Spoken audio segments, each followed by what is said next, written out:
If not, we're going to begin.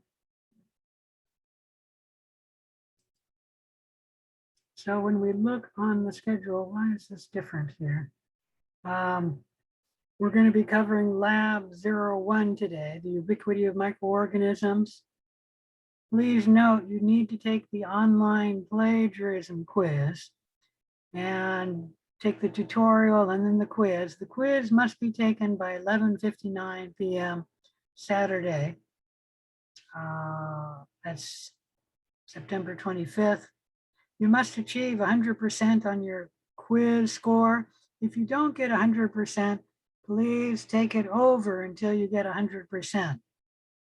If you don't get 100%, you will get 0 points on a 100-point project, and that's the infectious disease project.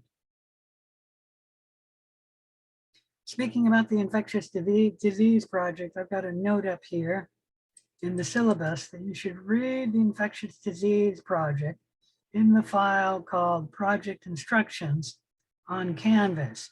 You need to read that for next week because I'm going to be talking about the infectious disease project next week. Any question about that?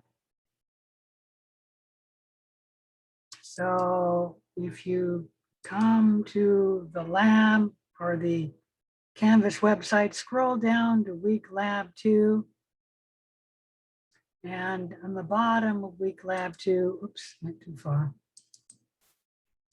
There's a file called Infectious Disease Research Project. You need to read it or look it over so when I discuss it next week, you'll be ready for it. This is a 100-point research project. And you'll need to turn in a research paper. And it's due November 6th, just to let you know, about 100 points. And if you do not take the plagiarism quiz and get 100%, you get a 0 on that 100-point project. Any question about any of that? All right, don't forget that the extra credit picture, the extra credit study sheet are also due on September 25th, as well as all of the lecture worksheets, which I guess is only lecture 1, and then lab 1 worksheet. Lab 0 worksheet is due at 8 a.m. Friday. And that's due a little earlier because it has to be due on Friday. So I can turn into the, what do you call it, the registrar's office, who's attending the class and who's not. And if you don't turn in lab 00 worksheet by 8 a.m. Friday, I'll turn in that you're not attending the class and asked that you be dropped from the class. Okay, any questions about any of that? I have a question. So I know we're supposed to answer one question in the discussion, but do we also turn in the whole worksheet as well? You talking about the lecture or Yeah, the lab? the lecture, sorry. Yeah, the lecture, you only turn in the question and your answer. You do not turn in the worksheet. Okay, thank you. Okay. All right.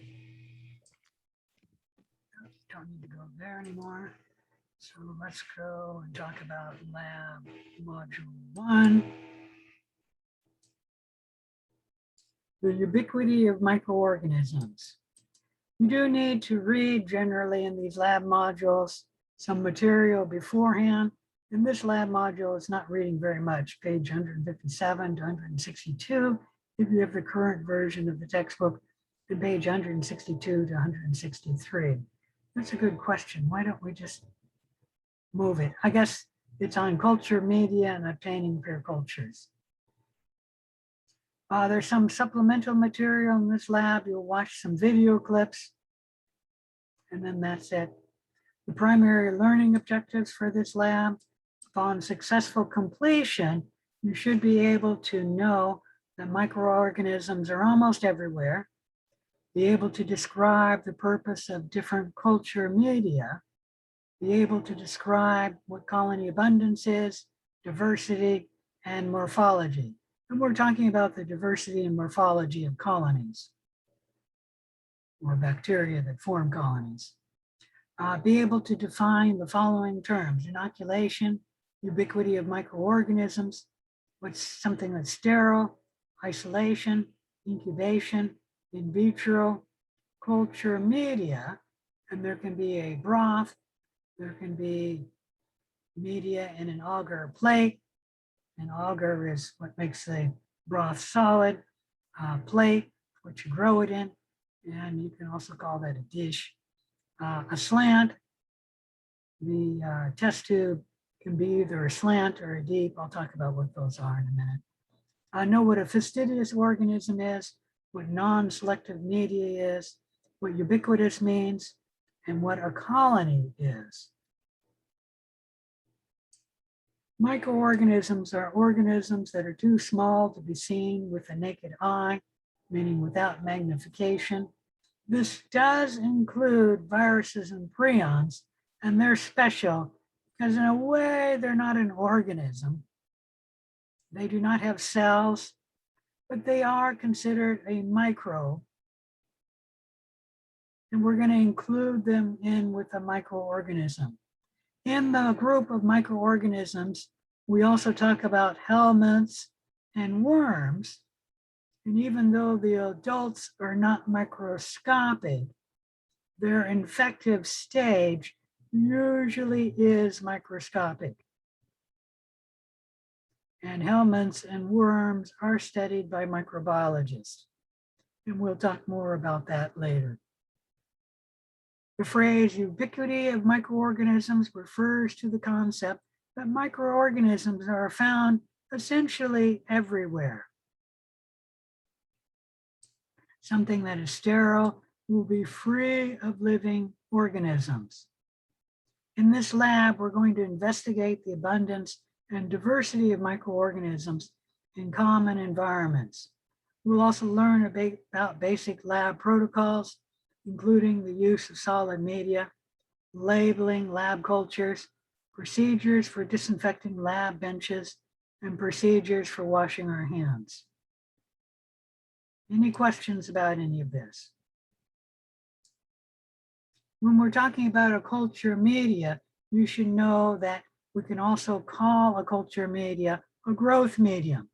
It is a sterile laboratory preparation that contains a variety of nutrients that are required for growing microorganisms.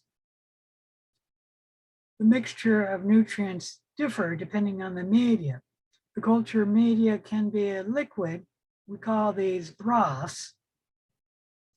And they're usually in a test tube. So if it's a liquid media, it's usually in a test tube.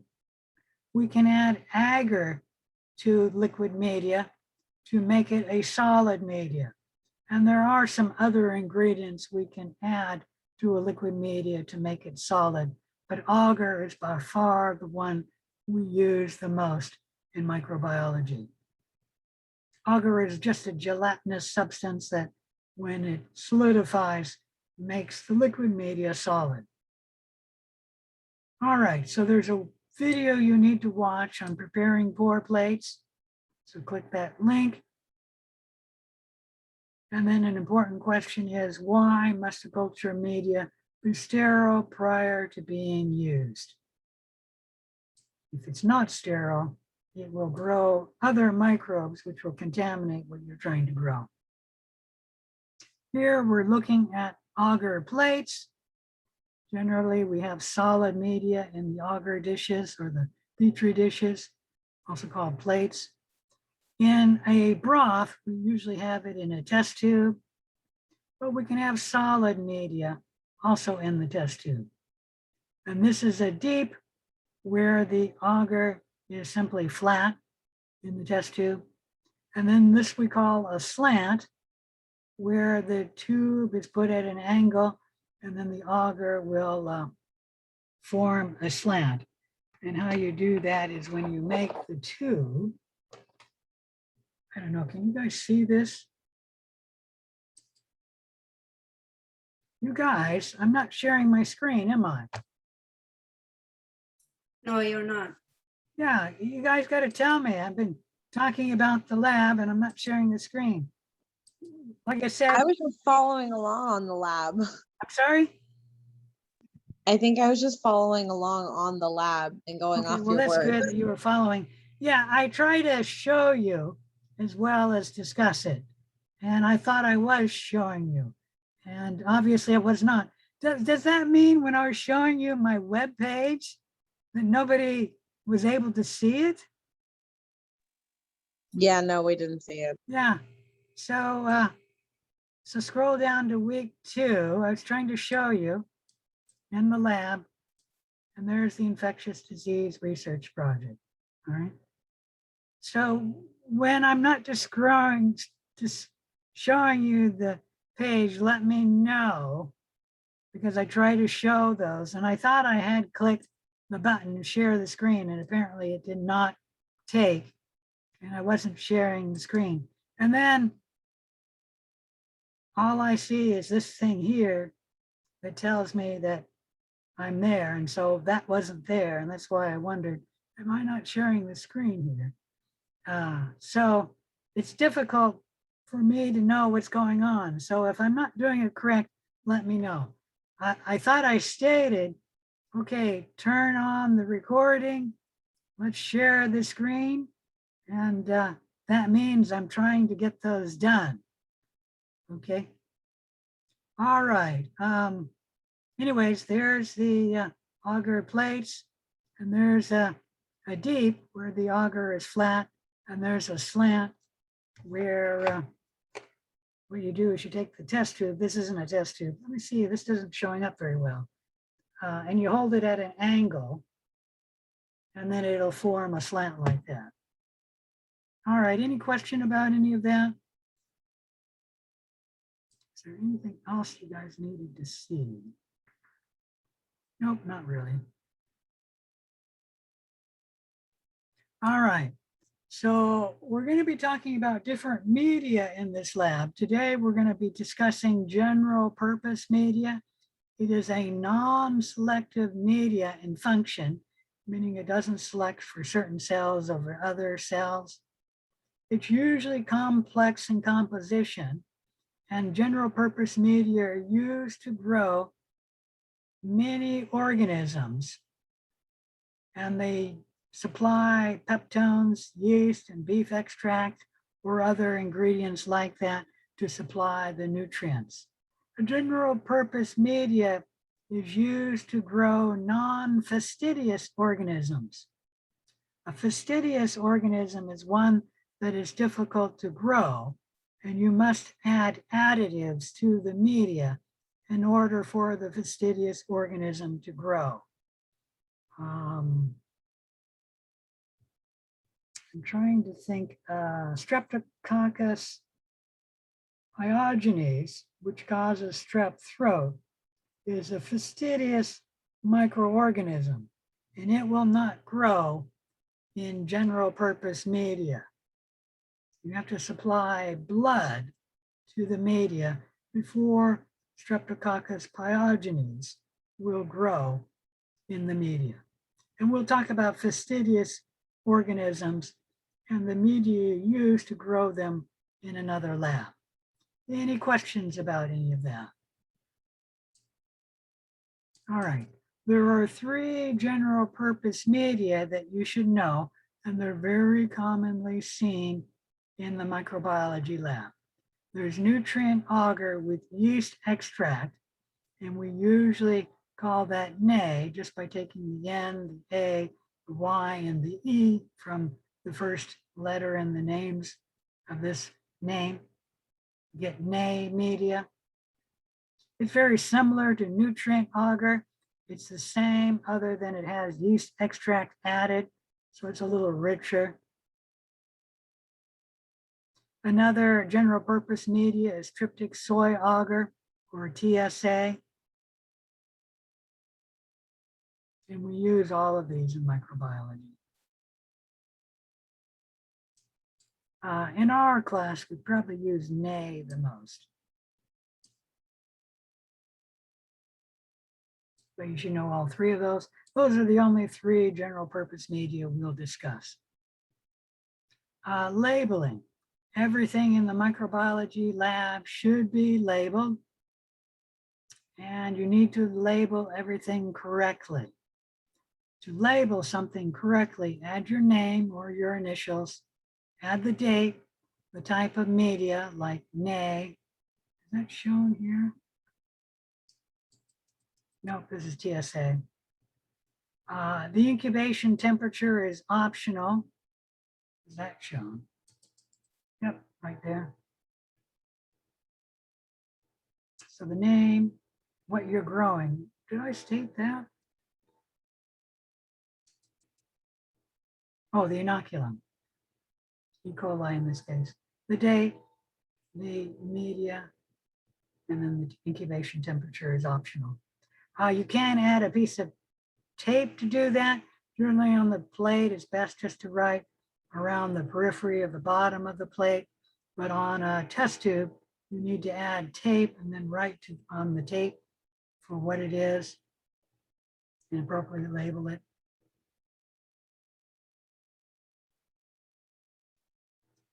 Why you want to put it around the edge, if you put it like in the center of the plate, you'll make it more difficult to see what's growing. So you write around the edge where it generally doesn't interfere with what you're looking at.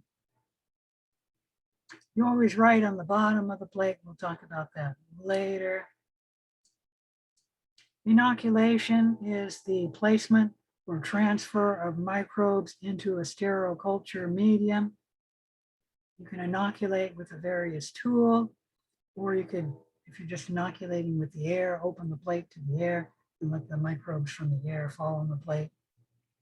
Incubation is the placement of the inoculated culture media in an appropriate physical environment for growing the microbes. We usually call that an incubator, where you grow your microbes. Fancy incubators, let me see if I got a picture of that, can vary the environment inside the incubator, where you can change the oxygen and carbon dioxide levels, which I assume is what these buttons are for. You can change the humidity by adding liquid or water to the incubator. And then, of course, the incubator also brings the microorganisms to the correct temperature for growing. Most of our incubators, if not all of them, all they do is they elevate the temperature and then can add moisture to the cells that are growing. It's important to add moisture because if you don't add moisture, the dishes or plates will dry out faster.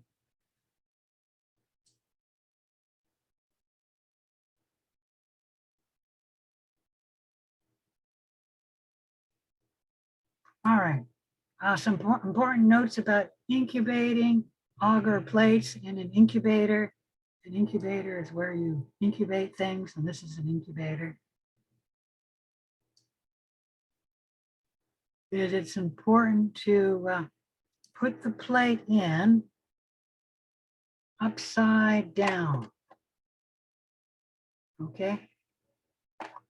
So that the agar is on the top and then the lid is on the bottom. Why you do that is that moisture will come out of the agar and then condense on the lid. And then a droplet of water will form on the lid and then drop down on the agar. When it drops on the agar, it doesn't really contaminate the agar, but it can disperse what you're trying to grow and foul up what you're growing. It also makes the risk of contamination more great, because if the moisture moves over, I can't see this, if the moisture, bring it over here, if the moisture moves over to the edge and then comes down, it can pick up bacteria from the edge and then contaminate the plate. So it does increase the risk of contamination, but it does not necessarily contaminate the plate. So all plates grown in the incubator must be grown upside down. so that the auger will be on top.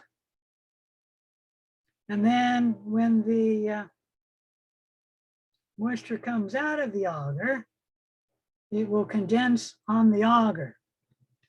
The auger will wick the moisture so that no drop is formed, meaning the moisture will be pulled throughout the auger. No drop will form, and then nothing will drop down, like a drop of water will not drop down on the lid. And even if it were, who cares? You don't have any bacteria growing on the lid. Any question about that? All right. Bacteria colonies will grow in the auger. Bacteria colonies tend to have a rather smoothly textured surface, roundish or round-like edges. That's in comparison to fungal colonies that tend to be furry or hairy looking. So you can usually look at the colonies and determine whether it is bacterial, or fungal. Each colony is composed of tens to hundreds of millions of cells, and all of them may be descendants from one or a few cells that were placed there and then allowed to grow into the millions. There's a video you can watch on binary fission. And let's talk about the colonies. So these are hairy or fungal looking, fuzzy looking, fuzzy right there, hairy right there. And there's a bacteria colony where it has a distinct edge. The edge may not be always round, like that one's not very round. That one's not very round. All of these yellow and yellowish ones are kind of round, but these aren't very round. Of course, there's several of them there. That one's not very round. They don't have to be round, but they have a distinct edge. Whereas this one and this one, they don't have a distinct edge, especially that one. Like, where's the edge? Is it here? Is it here? Is it here? Is it here?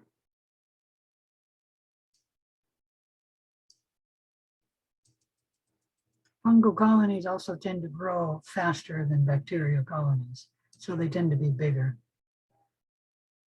When you look at the colony characteristics, you can make a number of distinctions.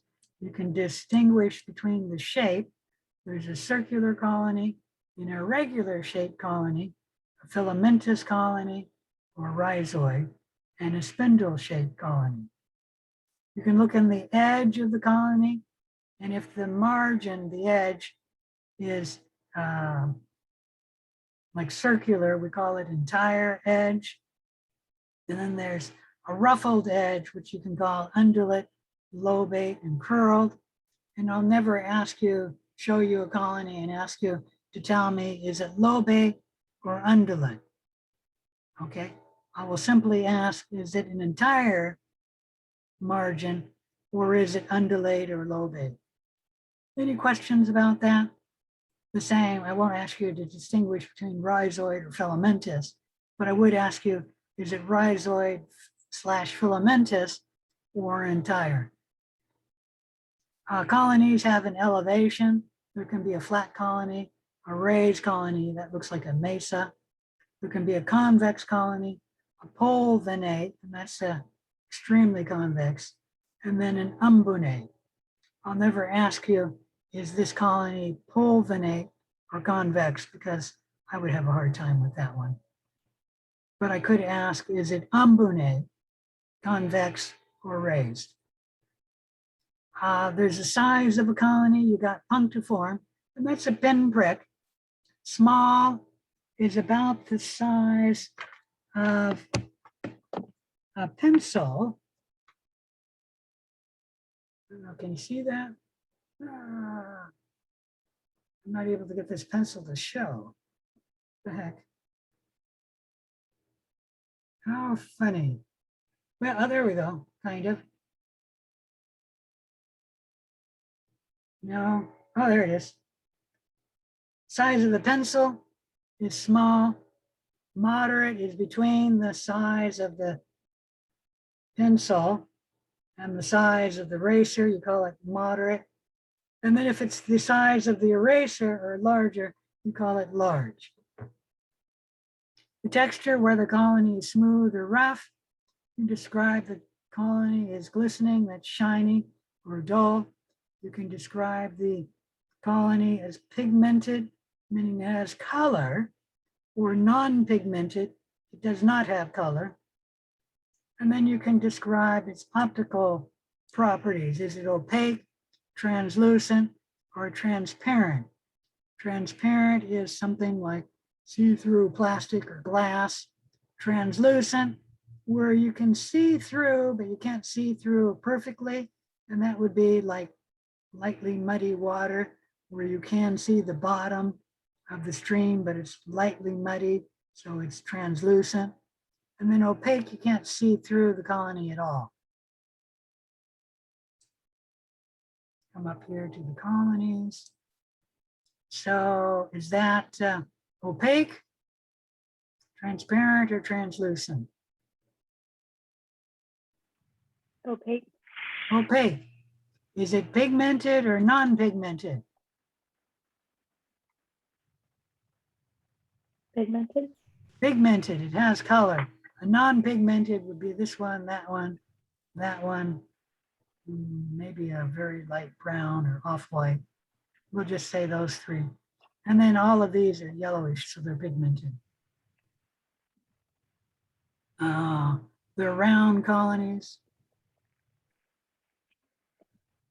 It's hard to determine the size, but that would be obviously a large colony. That would be a pinprick.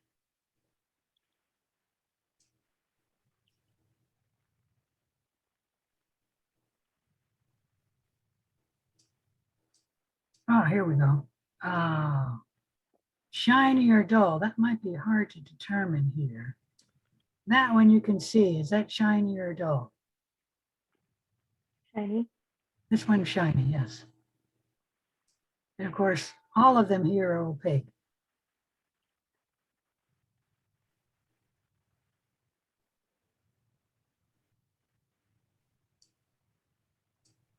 Here's another one here.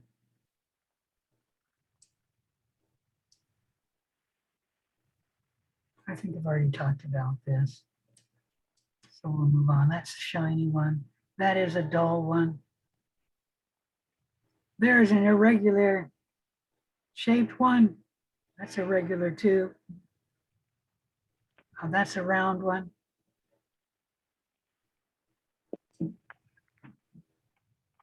When we're talking about colonies, it's important to distinguish between colony abundance and diversity. Abundance is simply the total number of colonies on an agar plate. You simply count them. Doesn't matter if they're similar colonies or not, you just count all of them. And I don't know, there's 30 to 50 colonies there. It's too many for me to count. Let's come up to here. This one is 20 to 30, is that right? Of course, it's hard to count them if they're not distinguished. It's too close together, it's hard to count. So it might be more than 20 to 30. So that's all you do in colony abundance is do the count. For diversity, you count the number of different kinds of colonies on the plate. You use different characteristics like color, shape, and texture to identify different colony types. So coming up here, this is clearly a different type than that one. And these two are different than that one. And that's, I'm basing that on well, not only the size, but also the edge, the margin of this one is different than that one and that one. This one is different than that one. Has a different color. This one also looks slightly translucent on the edges, and that one's opaque. That one's different from at least that one. Could be the same as that one, but it could be different. And that one has a different color, but that one's probably the same as that one and that one. So when we're doing this, that one has a different color. So there's 1, 2, 3, 4, 5. There's at least 5 different types. There's probably 6, and I have to look around for others. But there's at least 6 different types in this place, and potentially more. There could be as many as 10 or 12 different types. I'm not going to count all of them to figure out what's different. But the important part is the diversity, 6 to something like 12. The abundance, I don't know. What would you say that is? Around 50, maybe 40 to 60 different colonies with the abundance. I'm not going to spend time to count them. Here's a world example that's very simple. What's the abundance of cats in this picture?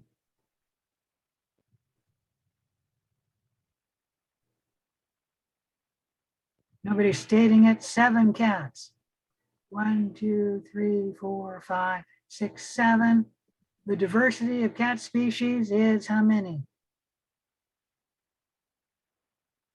2. 2. Yeah, this is a question you're going to be asked in the lab, so it's good to give. There are 2 different cat species, the cheetahs and the lions.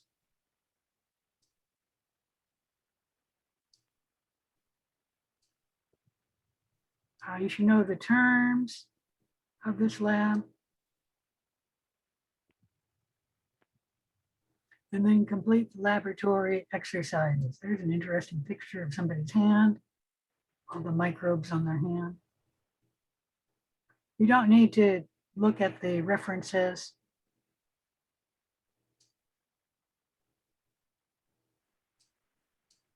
Oh, it says 80. Well, I don't know if I did that, please.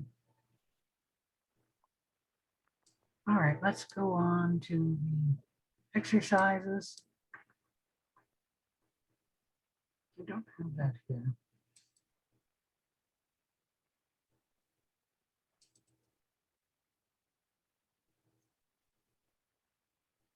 So remember, when you're doing the lab exercises, to open up the laboratory worksheet and only submit the laboratory worksheet. Sometimes the lab modules have the same questions. I do not want you to submit the lab module because it's much more space on my Canvas website. And my Canvas website could fill up, and I'd rather that not happen. If it ever does fill up, you won't be able to submit your assignment until I get, what do you call that, the manager or director of the computer center to give me more space. I'd rather not have to deal with that. All right, so this is the instructions for the worksheet for lab module 1. Type your answers directly into this Word file, save it, and then submit it to Canvas in the appropriately folder, meaning laboratory work exercises number 1 by 11:59 p.m. Saturday of week 1. So we're going to look at a number of different environments. We're going to sample them, inoculating the different culture media, looking at the air, the lab bench, your hands, the lips and the lungs, and the soil. You're not going to be doing any of this work directly, but we're going to show you pictures, and then you're going to answer the questions in the lab worksheet. So procedure 1, what's in the air you breathe? Below is nutrient agar plate that was exposed to air and then incubated for 24 to 48 hours at 30 degrees Celsius in an incubator. And the questions are, for procedure 1A, what's the colony abundance on this plate? Just count them, write the number here, submit it. What's the colony diversity on this plate? Count the different colonies. These 2 are clearly different. That one is clearly different, but this one and that one are probably the same. So 1, 2, 3, maybe 4. And then there's a different color. So there's at least 5 for the diversity. All right. And then answer the question, what step would you take to reduce airborne contamination of a sterile agar plate that you are inoculating? So here you have a sterile agar plate. and then you open it and inoculate it with a bacteria. What can you do to reduce airborne contamination? Write your answer here and submit it. All the answers should be in Lab Module 1, by the way. You don't need to go elsewhere, but you can go elsewhere. Procedure 2, what gets on your arms when you put your arms on the bench? Label 2 plates, before and after, and then swab the bench.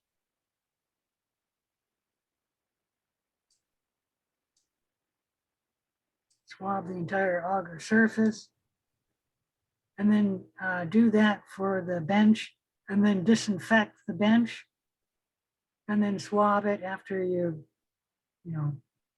taken off the disinfectant, dried it, and then swab it again, and then agar your plate. And this is showing you the plates before disinfection, and then the plate after disinfection of the bench. Answer the questions A and B. And then move on to procedure 3, what's on your hands. You got hands before washing and then hands after washing.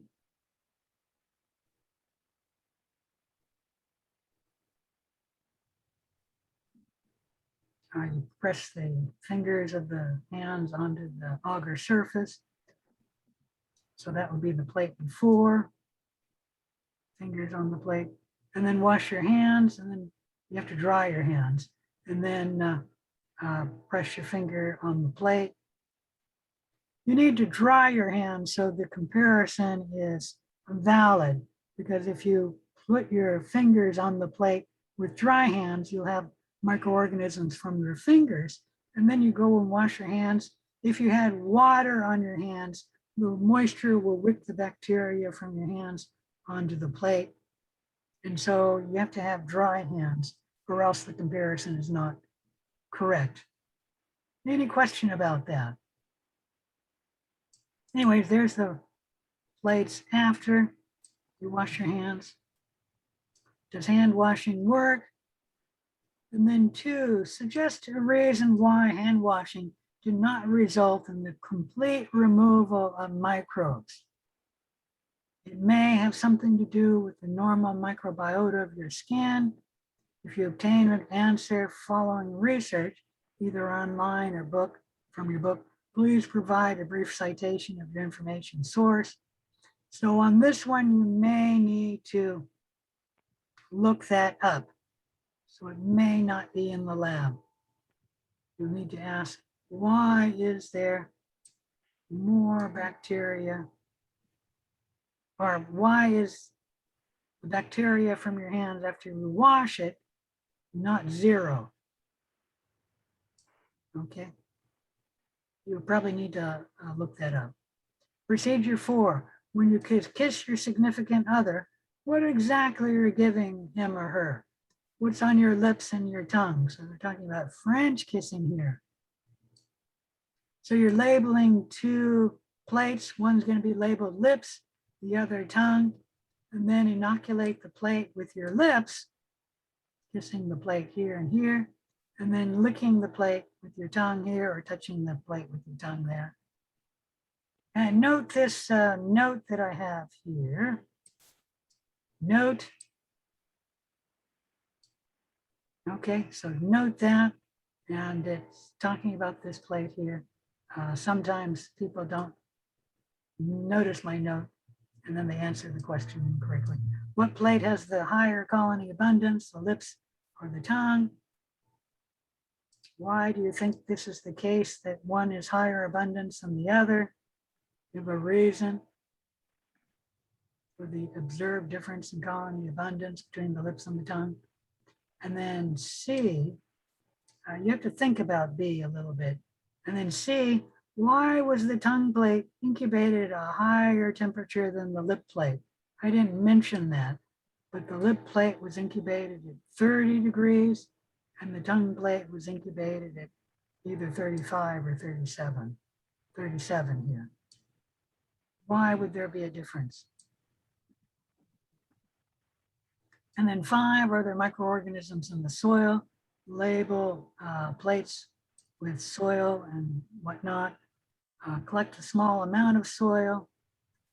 Wet a cotton swab. Swab the plate. And then there's the plate. And then answer the question, what's the colony abundance? Is it possible to accurately answer this question in this plate? Explain your answer. And is there greater abundance in the colonies from the soil compared to the colonies from the lip? When you're all finished with that, turn that in. Make sure you submit it by 11:59 p.m. on Saturday, or else it's late. And go ahead and work on the lab. I will be here until 8. I'm going to leave a little bit early. I've got something to do at 8, and so I'm going to be leaving at 8. This is a pretty simple lab, so most of you will be done by 8. Go ahead and get started, and I will be here to answer any questions. Real quickly, Professor, for some reason, my computer's not allowing me to open the lab worksheet onto Word. Is there if I just print it out, write out the answers, and then upload it to the Canvas? Yes. How are you going to upload it? I scan the document and then upload the file. Okay. Does that work? Yes. As long as I Thank can you. read your writing. Yes. Okay, thanks. All right. Thank you. All right.